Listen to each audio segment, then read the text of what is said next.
Hi friends, this is Prasad and welcome to my concept clearing channel. हम एक series चला रहे हैं फंडामेंटल एनालिसिस। तो आज इसका 7वां पार्ट चल रहा है। मैंने आपको कमिट किया था कि कल कि मैं आर ओ ई और आर ओ सी ये दो रेशो वो कंसेप्ट क्लियर करने को आ जाऊँगा। उससे पहले एक चीज़ आपको बतानी है कि कल का जो फंडामेंटल एनालिसिस का जो पार्ट था उसमें कुछ टेक्निकल वजह से जो स्टॉक हमने लिए थे जो कैंडल स्टिक, तो वो कैंडल स्टिक दिख नहीं रही थी। और मतलब मैं जब रिकॉर्ड कर रहा था तो मुझे दिख रहा था, लेकिन जब मैंने वो एक्चुअली यूट्यूब पे जाके जब देखा तो वो उसमें कुछ प्रॉब्लम आए थे। तो उसमें भी वो जो ग्रीन कलर की कैंडल्स और निचले वाले जो वॉल्यूम्स है वो दिख नहीं रहे थे। तो बाद में मैंने एक करेक्ट करके करेक्टिव वीडियो नाम का एक वीडियो सुबह सुबह एक डाला है। तो आप वो देखिए। अगर आपको वो वीडियो थोड़ा सा कंफ्यूजिंग लगे, तो थोड़ा सा एंडिंग में ही है वो पार्ट। तो उस वो पार्ट देखने के बाद आप वो लेटेस्ट जो मतलब इससे पहला जो पार्ट है जिसे मैंने करेक्ट वीडियो ऐसा नाम दिया है, तो वो करेक्ट वीडियो आप देखिए तो आपको समझ में आ जाएगा कि जो कैंडल स्टिक या टेक्निकल्स जो जैसा वीकली कैंडल है या मंथली कैंडल वो कैसी काम करती है। तो I am once again extremely sorry and sorry for your inconvenience. तो आज का सेशन हम चालू कर देते हैं। चालू करने से पहले मैं आपको एक सेंटेंस बताता हूँ। सेंटेंस मतलब कुछ फ्रेजेस होती है। आजकल क्या है, कारपोरेट का ज़माना है, तो बहुत सारे लोग होते हैं जो अपने लोग निचले वाले लोग जो सबॉर्डिनेट होते हैं, तो उनको कुछ लर्निंग पर्पज से कहो या अ, किसी मोटिवेशन की तरफ से कहो, कुछ सेंटेंस बता दे हमेशा।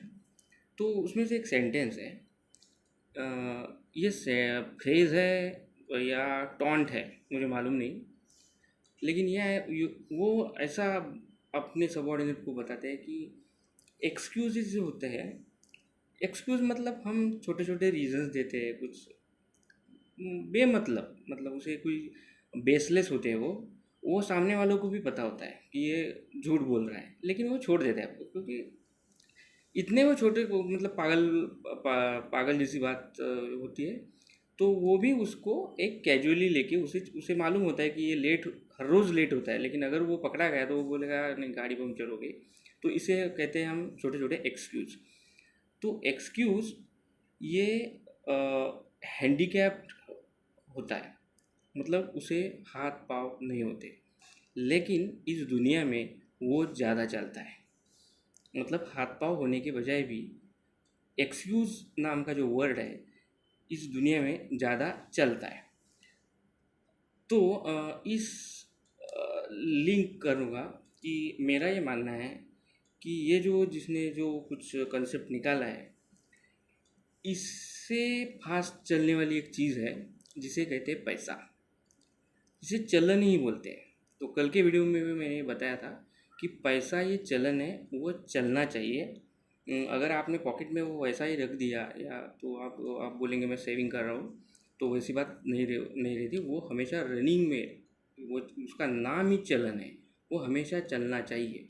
तो ये कंसेप्ट मैंने इसलिए बताया क्योंकि अगर आप भी मानते हैं कि एक्सक्यूजेस ये हैंडीकैप है और ये दुनिया में ज़्यादा चलने वाली चीज़ है, तो सबसे ज़्यादा चलने वाली चीज़ है पैसा। मतलब एक्सक्यूजेस से भी ज़्यादा पैसा ज़्यादा चलता है मतलब वो चलते चलते आपकी जेब में आता है, थोड़ा सा पार्क होता है, और अगर आपका उस पर कंट्रोल थोड़ा सा भी ढीला हो जाए तो आपसे पॉकेट में से चलते चलते वो कभी दूसरे की पॉकेट में जाता है, वो आपको भी पता नहीं चलता।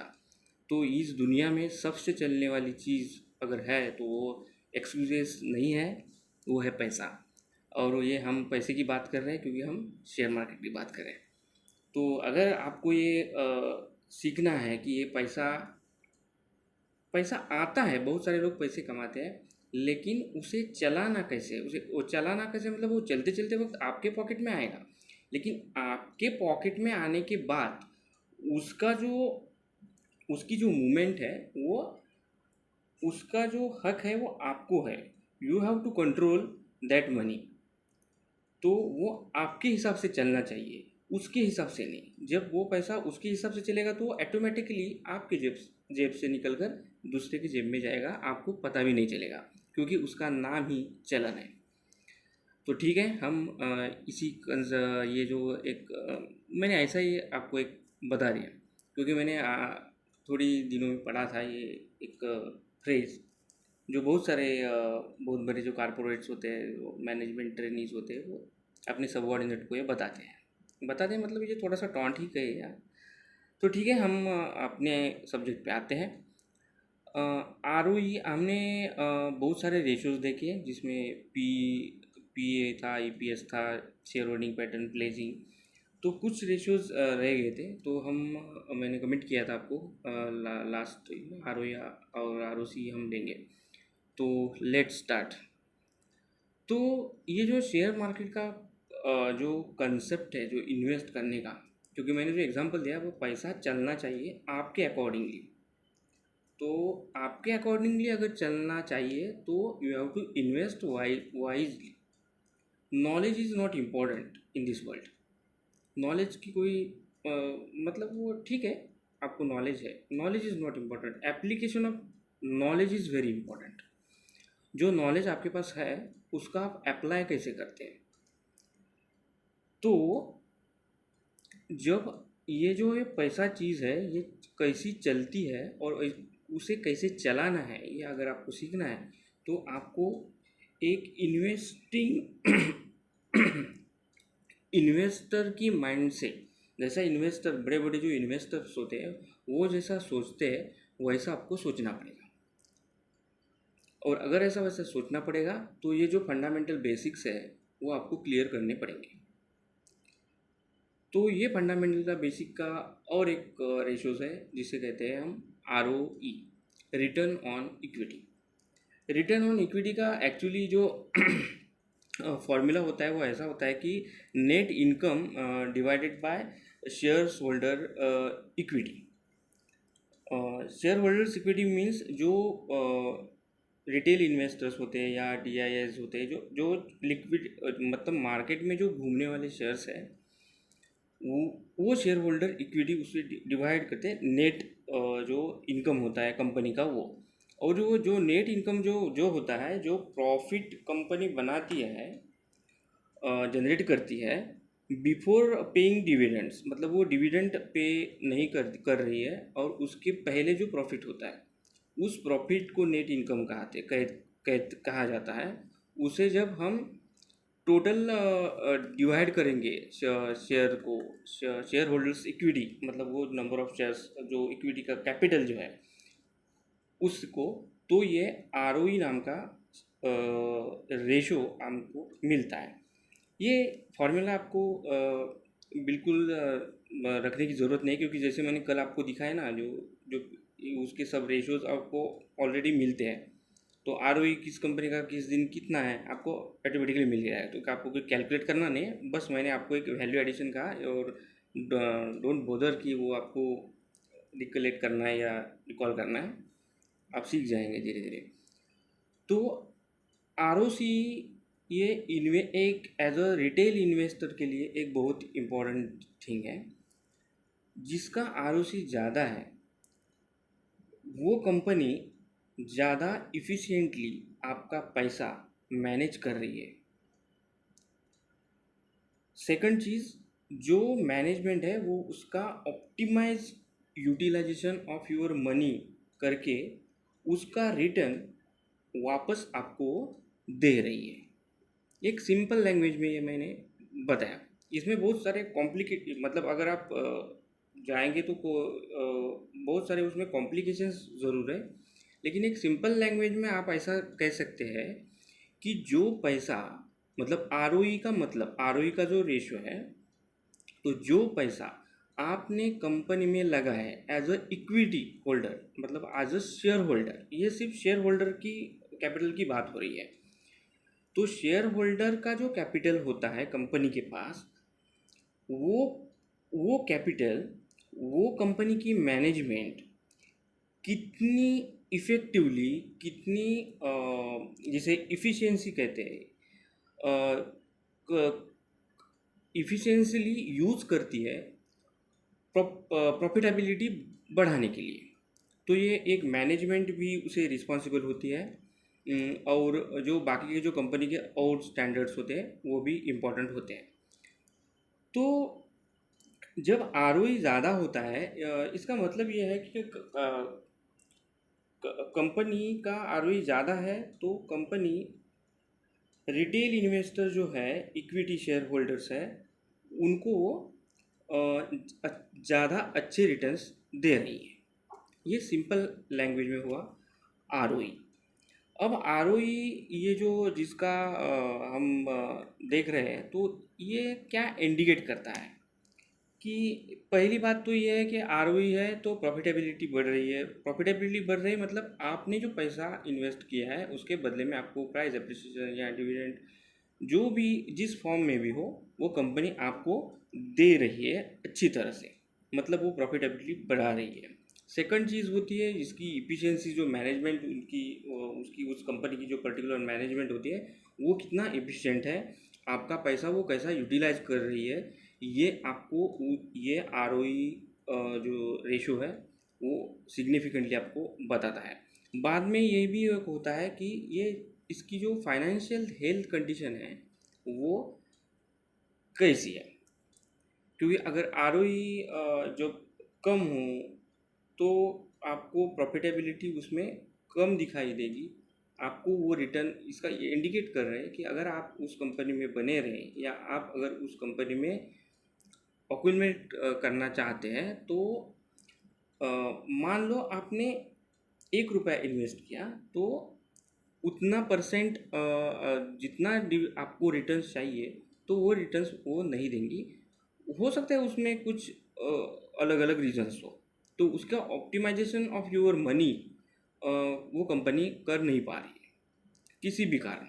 तो ये होगा आरओई का एक कंसेप्ट। और इसमें आरओई एक सिंपल लैंग्वेज में आप कह सकते हैं कि जिसका आरओई अच्छा है वो एक प्रॉफिटेबिलिटी बना रही है, और वो आपका जो पैसा है, मतलब आप you are a retail investor, तो आपका जो पैसा है वो एक प्रोफेशनल मैनेजमेंट के हाथ में है और वो उसका ऑप्टिमम यूटिलाइजेशन करके आपको पैसा बना के दे रही है। मतलब इधर आप कुछ नहीं कर रहे हैं, आप पैसा उधर लगा रहे हैं, कोई और काम कर रहा है और आपको पैसा मिल रहा है। तो आप लिंक करिए मैंने जो पहला सेंटेंस आपको बोला था कि पैसा ऐसा काम करता है या पैसे से ऐसा काम करवाना चाहिए। मतलब वो जेब में रख के नहीं, वो आप इन्वेस्ट कीजिए किसी अच्छे मैनेजमेंट के जिसकी मैनेजमेंट अच्छी हो और जो आपको अच्छा रिटर्न दे। यहाँ आप अपने अपने काम करते रह सकते हैं, मतलब आप उसके लिए कुछ नहीं कर रहे हैं, आपको अच्छे रिटर्न्स वो दे रहा है। सेकंड कंसेप्ट वो है are O C. Are O सी का मतलब होता है रिटर्न ऑन कैपिटल एम्प्लॉयड। तो ये ना थोड़ा सा जम्बलिंग कंसेप्ट है आर ओ ई और आर ओ सी। तो रिटर्न ऑन इक्विटी जो सब्जेक्ट है वो डायरेक्टली जो जुड़ा होता है वो शेयर होल्डर इसमें मेन माने जाते हैं। मतलब ये जो आर ओ ई ये जो कंसेप्ट है ये हम एंड में देखेंगे कि इसमें एग्जैक्टली डिफरेंस क्या है। फर्स्ट हम आर ओ सी देखते हैं कि आर ओ सी मतलब रिटर्न ऑन कैपिटल एम्प्लॉयड। तो मेन डिफरेंस इसमें ये होता है, इसमें मेजर होता है कि जो कंपनी प्रॉफिट बना रही है इस कंपनी का जो टोटल कैपिटल है वो इसमें इंक्लूड किया जाता है। ये एक मेन डिफरेंस है। जब कैलकुलेशन का फॉर्मूला जब हम उसे कैलकुलेट करेंगे, ये आपको ध्यान में रखने की ज़रूरत नहीं है, बस आप वो कंसेप्ट समझिए। पहले में हमने क्या देखा, जो रिटर्न ऑन इक्विटी में मतलब आरओई में, कि net income divided bye share holders, इसमें बाकी का कुछ है नहीं। लेकिन जब आर ओ सी आप कैलकुलेट करते हैं या मतलब आपको कैलकुलेट करना नहीं है, आप जब दिखते हैं उस कंपनी का, तो वो जो रेशो बनता है उसमें सिर्फ इक्विटी शेयर होल्डर्स नहीं रहते। तो इसमें क्या होता है कि ये रेशो एक्चुअली आरओसी का मतलब होता है earning before interest and tax divided by capital employed. अब ये कैपिटल एम्प्लॉयड मीन्स जो टोटल कैपिटल है कंपनी का वो उसमें ऐड होता है। तो ये थोड़ा आप कंफ्यूज मत होइए इस फॉर्मूले की वजह से। मैं आपको एक एंडिंग में बताऊंगा कि इसका एग्जैक्टली मतलब क्या है।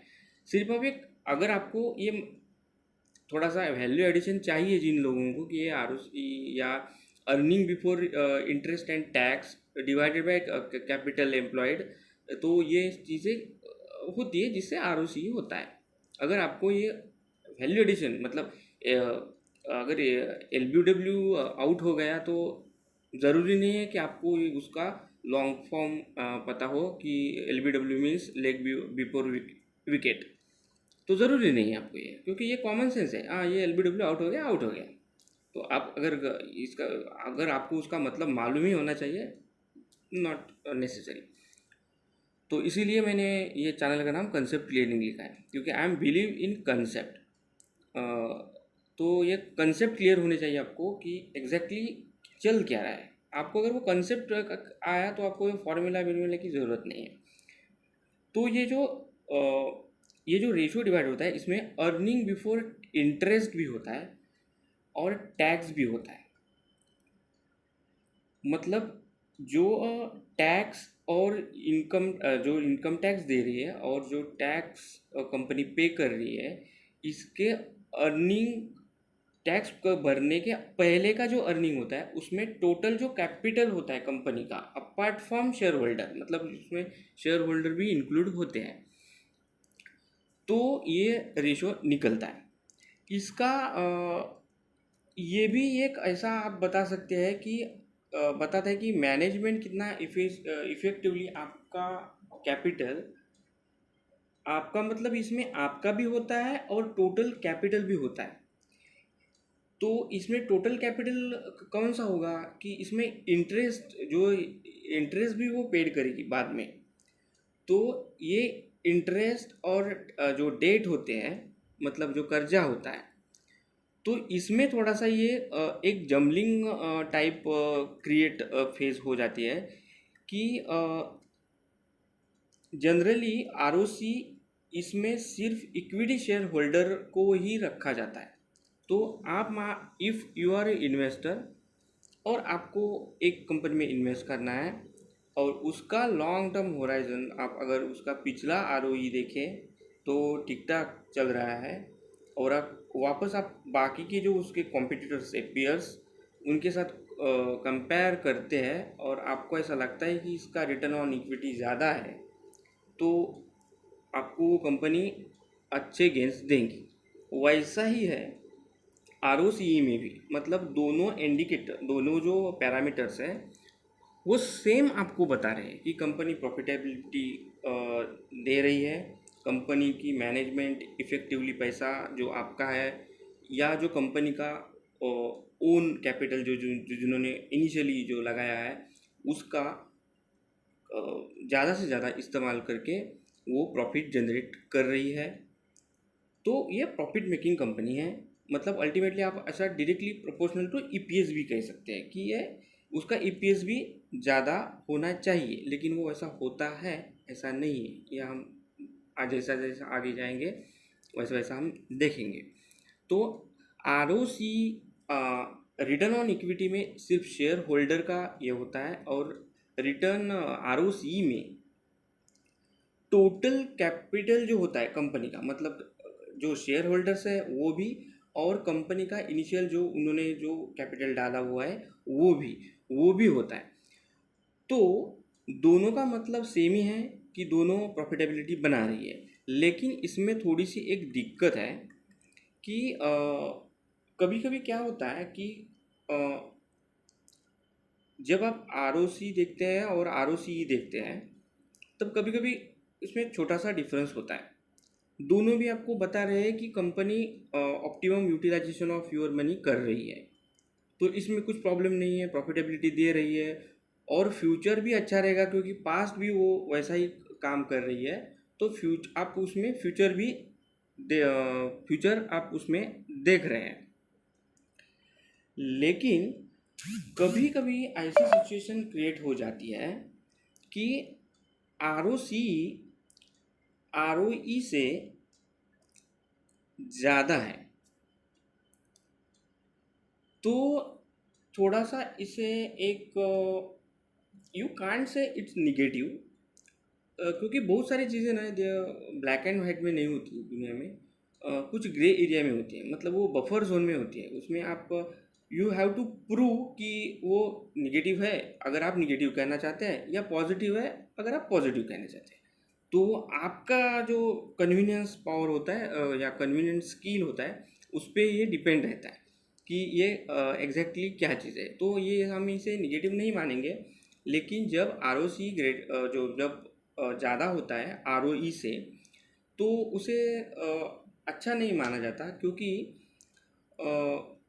कंपनी जो प्रॉफिट बना रही है वो उसका जो बेनिफिट है ज़्यादा, वो जो उसका डेट है जो देने वाले तो वो डेट को जो डेट को वो ज़्यादा प्रॉफिट जनरेट करके दे रही है कंपेयर टू आपको जितना जितना देना चाहिए। तो ये हो गई एक सिचुएशन जब आर ओ सी ज़्यादा हो गया।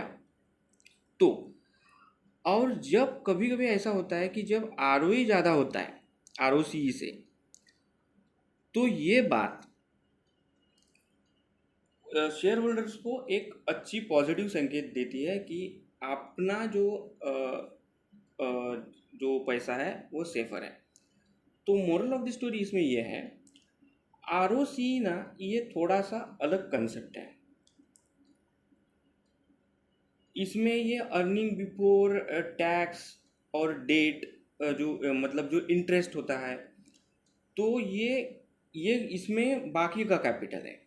तो इनडायरेक्टली आप इसमें शामिल होते हैं, लेकिन डायरेक्टली आप जहाँ शामिल होते हैं वो होता है आर ओ ई। जो स्पेशली जो इन्वेस्टर्स होते हैं, जो रिटेल इन्वेस्टर हमारे जैसे, वो आर ओ ई अगर अच्छा है आर ओ ई से, तो कंपनी जो इक्विटी होल्डर है उनके लिए अच्छा चीज़ है, ये अच्छा संकेत माना जाता है। दूसरी चीज़ एक इसमें ये दिक्कत आती है, क्योंकि मैंने पहले से भी आपको एक बताया है कि एक इंडिकेटर आप सभी जगह यूज़ नहीं कर सकते। मतलब सभी जगह मतलब एक ही कंपनी का आर आप देखेंगे, उसका कम लग रहा है मुझे तो मैं लिया, ऐसा नहीं करेंगे। आप पीयर्स देखेंगे, उसके कॉम्पिटिटर्स देखेंगे और उसके साथ उसका कंपेयर करेंगे, तो एक होता है। तो इसमें एक ड्रॉबैक ये होता है कि कुछ कुछ जो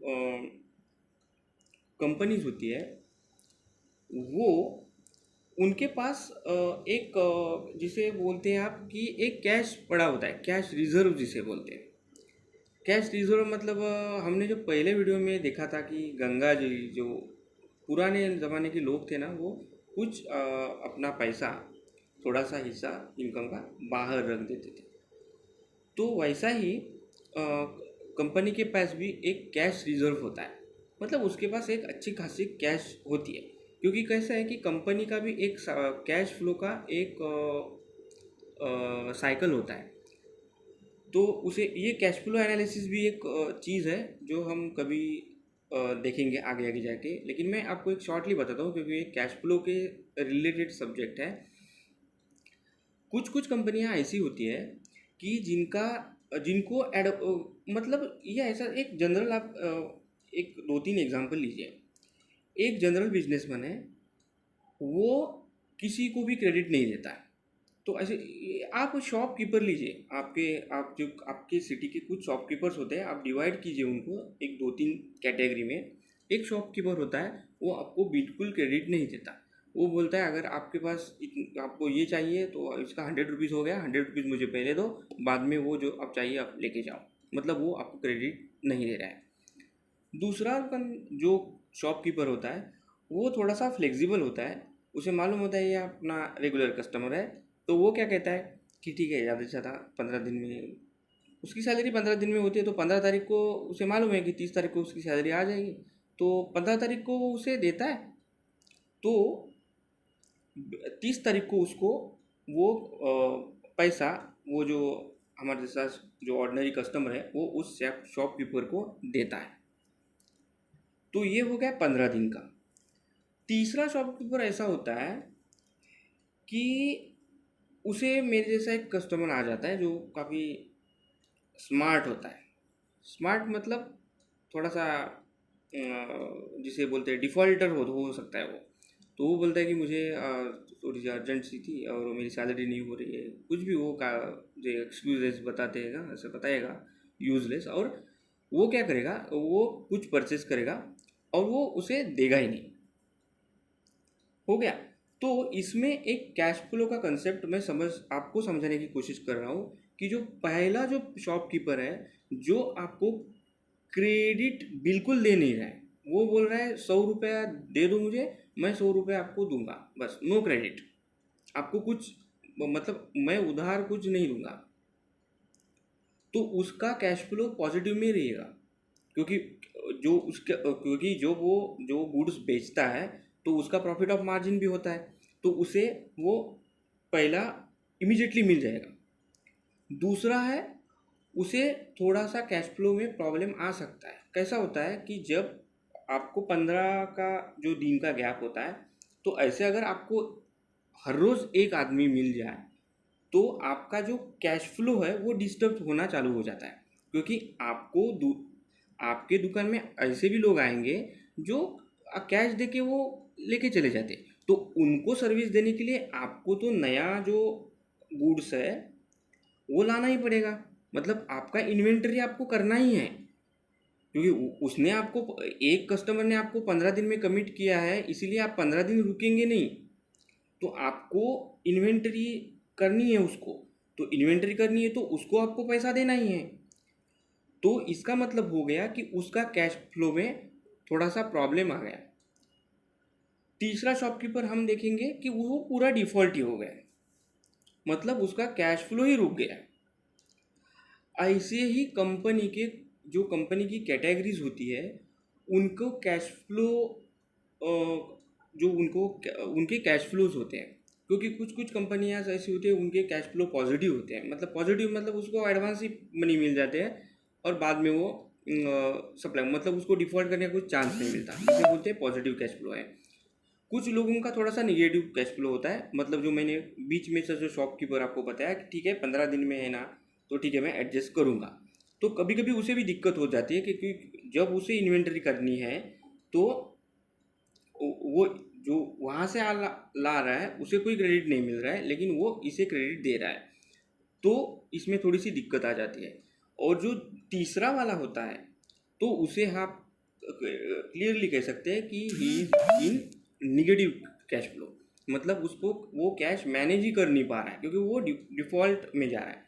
तो कुछ कंपनियां ऐसी होती है जिनका कैश फ्लो पॉजिटिव होता है, कुछ कंपनियां ऐसी होती है जिनका निगेटिव होता है, और कुछ कंपनियां ऐसी होती है कि जो जो इसका पॉजिटिव कैश फ्लो होने के कारण उनके पास कुछ कैश रिजर्व्स रहते हैं, और ये कैश रिजर्व्स आरओसी में, आरओसी जब जो होता है वो उसमें जब कोई कंपनी है जिसका आरओसी आपको दिखा रहा है अच्छा, लेकिन उसका कैश रिजर्व भी अच्छा है, ऐसा आपको अगर बैलेंस शीट में या कहीं भी दिखा या आपको न्यूज़ आई होटल में, तो आपको कहीं ना कहीं दिक्कत होती है कि ये कंपनी के पास ऑलरेडी तो कैश है। तो आरओसी आपको क्या बता रहा है कि जो आपने इन्वेस्ट किए हुए पैसे हैं उसका प्रॉपर यूटिलाइजेशन हो रहा है, लेकिन उस कंपनी के पास ऑलरेडी पैसा है कैश रिजर्व का। तो इसमें थोड़ा एक बेनिफिट, जो एक एक एलिमेंट ऑफ डाउट जिसे कहते हैं ना, वो होता है कि ये कुछ कंपनी में भी हो सकता है जिसके पास कैश रिजर्व अच्छे हो, तो वो कैश रिजर्व भी उसके पास अच्छे हैं और उसका आरओसी भी ज़्यादा है। तो आपको थोड़ा सा उसका जो साइकिल है या उसका पास्ट है वो थोड़ा सा अच्छी तरह देखना चाहिए। अदरवाइज़ आप थोड़े से प्रॉब्लम में आ सकते हैं, क्योंकि जो प्रॉपर यूटिलाइजेशन कर रहा है, तो हम आरओसी में यही देख रहे हैं कि जो टोटल कैपिटल एम्प्लॉयड है वो, तो उसको कैश रिजर्व अगर उसके पास ऑलरेडी अगर है, तो आपको एक क्लियर आइडिया नहीं आ रही है कि ये हाउ इफिशिएंटली आपका पैसा मैनेजमेंट यूटिलाइज कर रही है। मतलब आप थोड़े से ग्रे एरिया में चले जाते हैं कि आपको एग्जैक्ट पता नहीं चलता।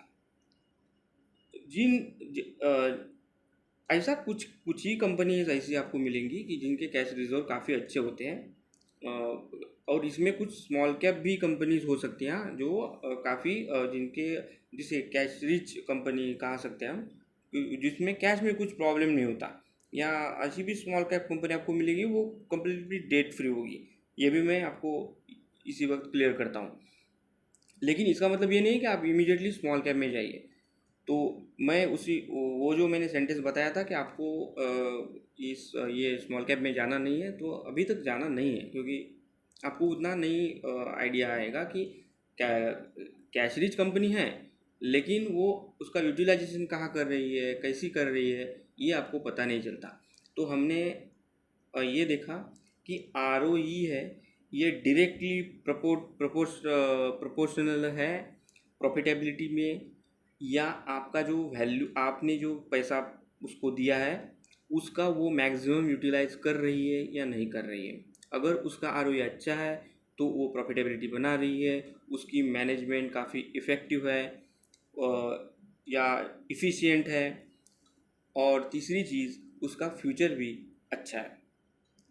सेम लेकिन आरओई में सिर्फ इक्विटी होल्डर्स जो है उनके हिसाब से ही ये सब चल रहा है आरओई में। आरओसी में जब आते हैं तब ऐसा नहीं होता। तब क्या होता है, रेशो जो ईबीट जिसे कहते हैं, earning before tax income and tax divided by total employed capital, मतलब जो टोटल कैपिटल होता है वो भी उसमें इंक्लूड होता है। तो अगर आरओई अच्छा है और आरओसी भी अच्छा है, तो एक एक प्रॉफिट मेकिंग कंपनी है। कभी कभी आपको एक दिक्कत आ सकती है, जो मैंने चीज़ आपको बताई कि जब आरओसी ग्रेटर हो जाता है आरओई से, तो ये थोड़ा सा अच्छा संकेत रिटेल इन्वेस्टर को नहीं ऐसा होना चाहिए कि थोड़ा सा प्रॉब्लम, मतलब प्रॉब्लम ये नहीं है। कंपनी जो जो प्रॉफिट बना रही है वो आपको डिस्ट्रीब्यूट करने के बजाय वो टैक्स जो डेट है उसको ज़्यादा बेनिफिट उसको मिल रहा है। तो ये थोड़ा सा एक इसमें कॉम्प्लिकेटेड पार्ट है। और सेकंड जो थर्ड जो ये हुआ सेकंड आरओसी का, दोनों भी आपको ये प्रॉफिटेबिलिटी देगी, दोनों भी आपको एक अच्छा फ्यूचर बताएगी, दोनों भी आपको इफ़िशियंसी बताएगी। आरओई में ज़्यादा प्रॉब्लम नहीं होते, क्योंकि आरओई ये directly net income divided by equity share holder जो कैपिटल होता है वो होगा, तो आरओई आ गया।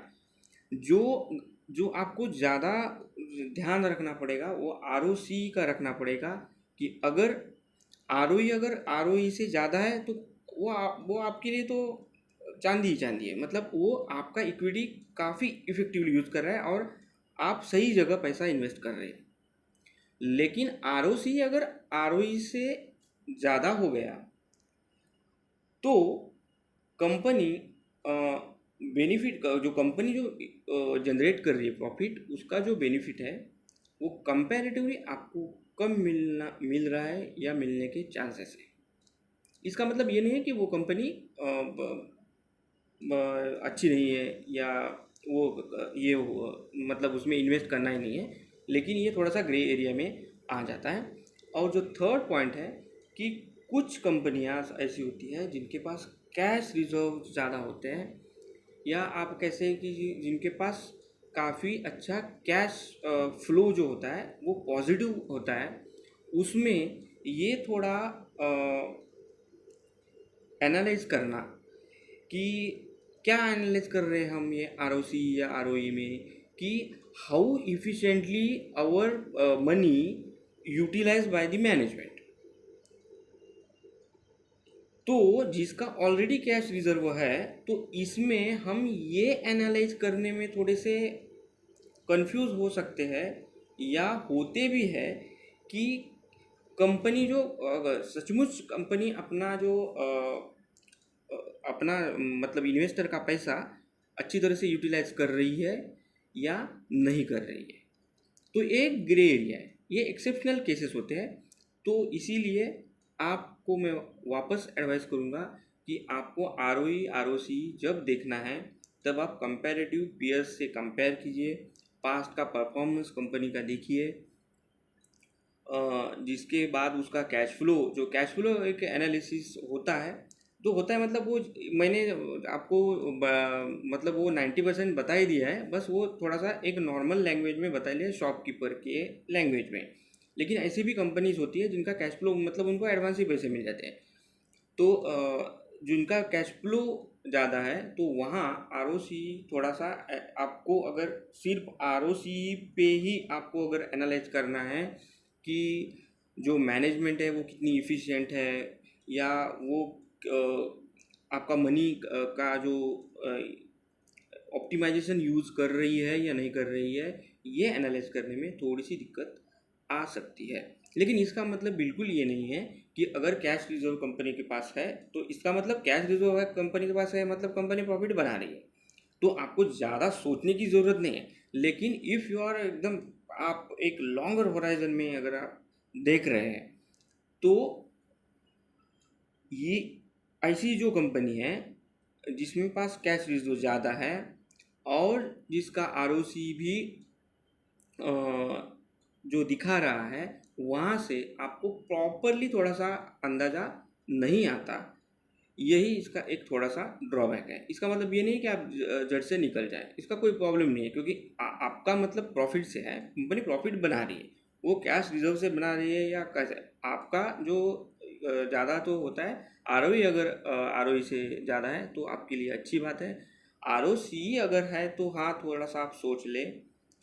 और कंफ्यूजिंग स्टेज जब आती है जब आरओसी जिस कंपनी का जिसका कैश फ्लो का प्रॉब्लम है वहाँ थोड़ा सा आप कंफ्यूज हो सकते हैं। तो ये मैं वापस वापस आपको इसीलिए बता रहा हूँ कि ये थोड़ी सी कंफ्यूजिंग सिचुएशंस होती है कुछ कुछ लोगों को। मतलब मैं ऐसे पर्टिकुलर नहीं कहूँगा क्योंकि ये कोई गोल्डन रूल्स नहीं होते, लेकिन कुछ कुछ लोग ऐसा भी मानते हैं कि ये आरओई या आरओसी का जो रेट है वो कंपैरेटिवली जो रिटर्न्स होते हैं अपने जो बैंक्स के एफडी के या जो कंपैरेटिव, तो उनको प्रपोर्शन में भी वो कैलकुलेट करते हैं और वो अपना एनालिसिस करते हैं। तो हम जो फंडामेंटल एनालिसिस कर रहे हैं ना ये काफ़ी बॉटम लेवल का है। जो जो लॉन्ग होराइजन का होते हैं या जिनको जो एक्चुअली जिनको फाइनेंस की काफ़ी आइडिया होती है या जिनको उस कंपनी के बारे में पूरी तरह से पता होता है, वो काफ़ी सोच समझ कर इसमें पैसा डालते हैं, जो बड़े बड़े इन्वेस्टर या इंस्टीट्यूशंस होते हैं वो। तो इतने आपको सोचने की ज़रूरत नहीं है कि आप कंफ्यूज है तो आप दूर रहिए, कोई प्रॉब्लम नहीं है। लेकिन आप कंफ्यूज होने की ज़रूरत नहीं है क्योंकि कंपनी कोई डेट में नहीं है, उसके पास कैश रिजर्व है, मतलब कंपनी फाइनेंशियली रिच है, इसमें कोई प्रॉब्लम नहीं है। लेकिन उस टाइम आरओसी से इन जनरल जब आप ऐसा सोचते हैं कि मैनेजमेंट इफिशिएंट है तो वो आप वहाँ थोड़ा सा कंफ्यूज हो सकते हैं। तो ये रहा आरओई और आरओसी का कंसेप्ट। मुझे लगता है आपको ये समझ में आ जाएगा कि आरओई और आरओसी कैसा काम करता है। दोनों भी थोड़ा सा एक ही डायरेक्शन में जाते हैं, कुछ छोटे छोटे डिफरेंसेस हैं जो मैंने आपको बता दिए हैं। तो मैं समझता हूँ कि अब आप जब एनालिसिस करेंगे तो पी आएगा, प्लेजिंग बीजिंग जब आएगा उसमें आरओई और आरओसी भी आप देखना चालू करें और लॉन्ग होराइजन में इन्वेस्ट करें हमेशा। और जो मैंने पहला एग्जांपल दिया था तो वापस मैं रिपीट करूँगा कि पैसा रनिंग में रहना चाहिए, आपके जेब में जब आता है वो चलते चलते, उसके बाद वो आप चाहे वैसा चलना चाहिए। नहीं तो ऐसे एक इकोसिस्टम बनी हुई होती है कि जो पैसा आपके जेब में चला आता है वो उतनी ही स्पीड से ऑटोमेटिकली दूसरे के जेब में चला जाता है।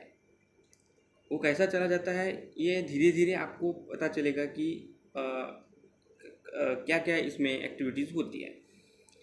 तो ये था आज का concept, R O E R O सी।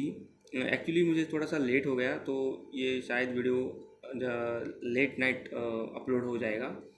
तो मुझे भी अच्छा लग रहा है, कुछ रिव्यूज़ अच्छे आ रहे हैं। बस प्रॉब्लम एक बात की है कि सब्सक्रिप्शन नहीं आ रहे। तो अगर आपको ये वीडियो अच्छा लगे, अगर आपको कुछ ऐसा लगे कि हाँ कुछ वैल्यू एडिशन हो रही है, तो ज़रूर सब्सक्राइब करना। क्योंकि एक सब्सक्राइबर जो सब्सक्रिप्शंस जो होते हैं ना, वो थोड़ी सी एक ये एज मिलता है जो यूट्यूबर को, कि वो थोड़ा सा नज़दीक टारगेट चल रहा है, उसको मोनेटाइजेशन उसका कुछ बेनिफिट उसको मिले। So thank you very much, wishing you happy investing. और मुझे लगता है कि आपने म्यूचुअल फंड या किस में अपने थोड़ा सा इन्वेस्टिंग करना चालू ही किया होगा। सेकंड चीज़, मैं वापस ये देना चाहूँगा कि मैंने कोई भी कोर्स किया नहीं है, I am not SEBI registered. तो गलती से भी कोई मेरे से कोई कंपनी अगर आती है या कोई किसी वेबसाइट का नाम आता है, तो आप ऐसा मत समझिए कि मैं आपको इन्फ्लुएंस करने की कोशिश कर रहा हूँ या इनडायरेक्टली आपको कुछ सजेस्ट कर रहा हूँ। और हम धीरे धीरे अभी आगे जाएंगे, जो फंडामेंटल बाकी के जो कैश फ्लोज है ये इसमें चले जाएंगे। तो थैंक यू वेरी मच, आपने मुझे टाइम दिया। सो प्लीज़ सब्सक्राइब, लाइक कीजिए। अगर आपको कुछ चीज़ें अच्छी नहीं लगी वो भी लिखिए कमेंट में, तो मुझे इम्प्रूव करने में थोड़ा ज़्यादा अच्छा होगा कि कुछ रेडीमेड सजेशन मिलते हैं। कुछ लोग थोड़े से इरिटेट हो जा सकते हैं, क्योंकि कुछ कुछ चीज़ें मैं रिपीट करता हूँ। तो मेरा जो ये चैनल जो ओपन करने का जो एक्चुअली नज़रिया है या जो उसकी प्रायोरिटी है, वो ये है कि जिसको कुछ मालूम नहीं है, तो ये ओनली रीज़न है कि मैं वो रिपीट करके वो आपको बताता हूँ। So thank you very much, and wishing you happy investing. Good night.